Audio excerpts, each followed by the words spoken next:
BJP వాళ్ళు. ఇక వాళ్ళు ఏమైనా మీటింగులు పెట్టుడు జై శ్రీరామనుడు, మీటింగులు పెట్టుడు జై శ్రీరామనుడు. మరి జై శ్రీరామ్ అంటే పైనుంచి ఏమన్నా పైసలు పడతానయా, లేకపోతే ఏమన్నా మనకు పథకాలు వస్తానయా, ఇంకేమన్నా వస్తానయా అంటే ఏమీ లేదు. తీసుకొస్తారు, మోడీతోటో మీటింగ్ పెట్టిస్తారు, 4 హిందీలో మాటలు మాట్లాడిస్తారు, ఎల్లగొడతారు. జై శ్రీరామ్. కొండక్క గారు, బీజేపీ నినాదమే జై శ్రీరామ్. మా బీజేపీ నినాదమే జై శ్రీరామ్.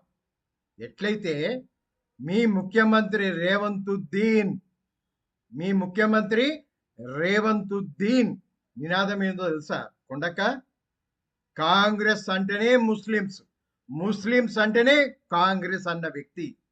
అంటే నువ్వు కూడా కాంగ్రెస్ లో ఉన్నావు కదా, నువ్వు 4 పార్టీలు తిరిగి వచ్చినావు, ఆడ తిరిగి నువ్వు కూడా తిరిగి వచ్చినావు కదా. ఇప్పటి నుంచి కొండక్క అంటేనే ముస్లిం అంటేనే కొండక్క అని అనవలసి వస్తుంది.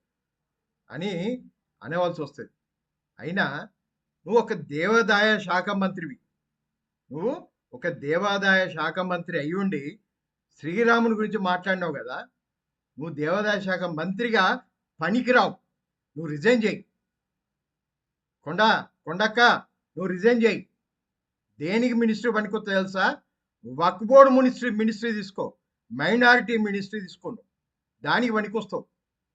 దేవాదాయ శాఖ మంత్రికి రావద్దు.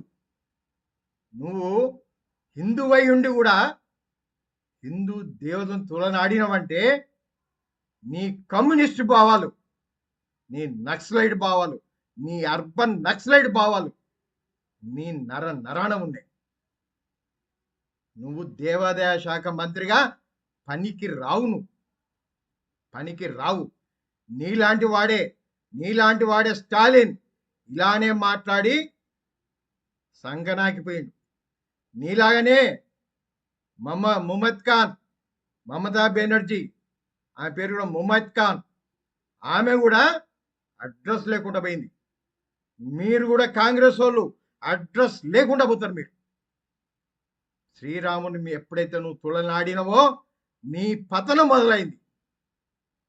రాజకీయంగా మీకు గోరిగట్టుడే, సమాధి లేదు మీకు, గోరిగట్టుడే మీకు. భారత్ మాతాకి జై హింద్.